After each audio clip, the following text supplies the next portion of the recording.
Today, we will look at the risks and costs of using blockchain in the energy sector. What if energy is not only similar to finance? In many ways, energy is money. It can be tokenized, turned into future contracts, and traded on financial markets, just like any other financial asset. If you are wondering why and how we can use blockchain in the energy sector, then make sure to watch our previous videos on energy systems and electricity tracing. Energy is actively traded on traditional financial markets, and it stands to gain significantly from asset tokenization. With blockchain, we can tokenize kilowatt hours, energy production assets, and even carbon credits. This enables automated and auditable processes for data verification, asset issuance, and trading. Investors may choose to purchase energy-related tokens purely as financial instruments, without any intention of participating in energy distribution. Tokenization has become a widely embraced intersection of energy and finance,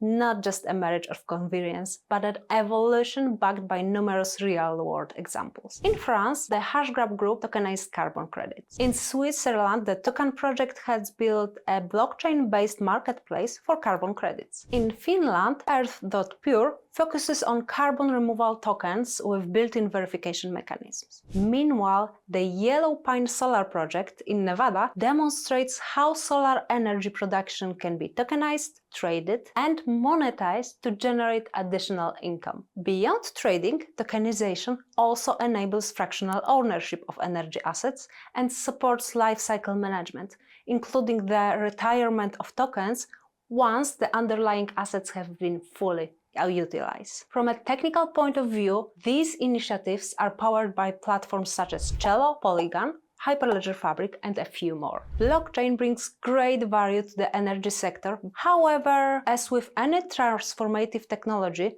success depends on thoughtful design and careful risk management. It's time for challenges in blockchain projects and the ways to address them. Let's start with probably the most obvious aspects. The connection between energy and blockchain is a two-way street. Whenever we add blockchain to energy systems, we also put energy into the blockchain, because running blockchain system requires power. Large datasets, high scalability, and fast settlements demand a lot of resources, especially electricity. Resource use, including energy, can be significant in almost every project.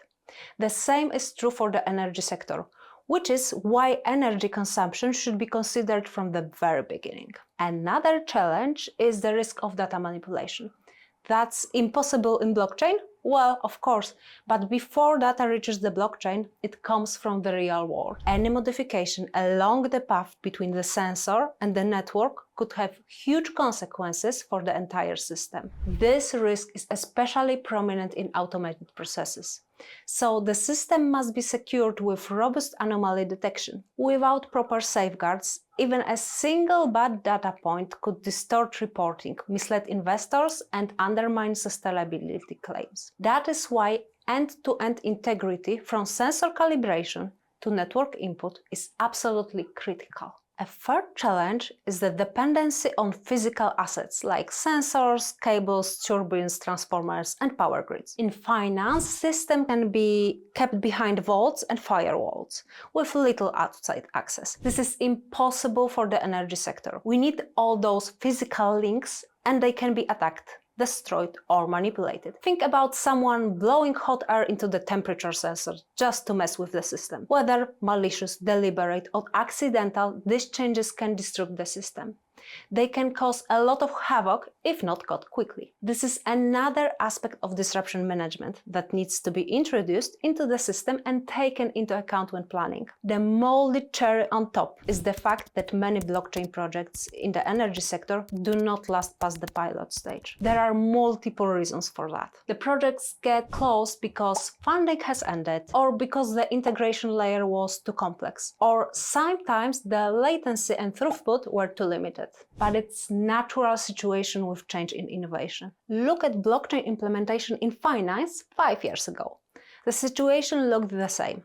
And now, those who started small and succeeded have already gone big and stable. Look at the stablecoins like USDC. This is why starting early, starting small, and verifying on the market as soon as possible is so important. So you see, it's not all rainbows and butterflies.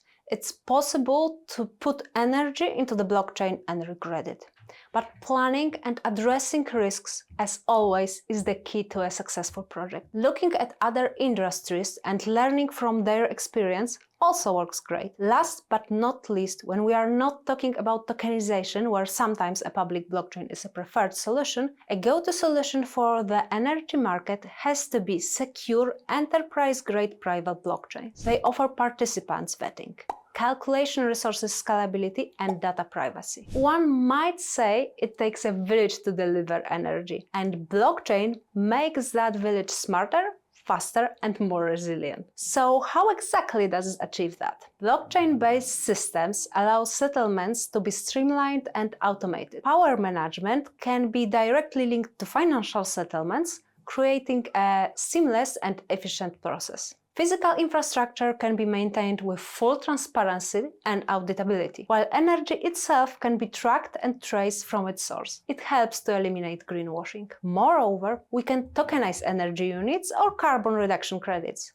and transfer ownership in a transparent and programmable way. Blockchain automation not only reduces costs and errors, but also enables coordination of complex processes that would be impossible to manage manually or through closed proprietary systems. The technology also offers powerful, out-of-the-box tools for sustainability monitoring and management. It's important to emphasize that energy production, distribution, and data surrounding them are critical to national security. That's why secure, permission blockchain solutions like Hyperledger Fabric are essential. They ensure that sensitive information remains protected while still being accessible under controlled conditions. As I've presented in all 3 Energy Meets Blockchain videos, blockchain is ready to tackle many of the challenges in the energy sector. While the number and scale of energy-related blockchain projects aren't yet matching those in finance or food industry, the momentum is building. Energy market players are clearly eager to explore its potential, and I am excited to see where this journey leads. If you are as well, remember to stay on the block to stay ahead.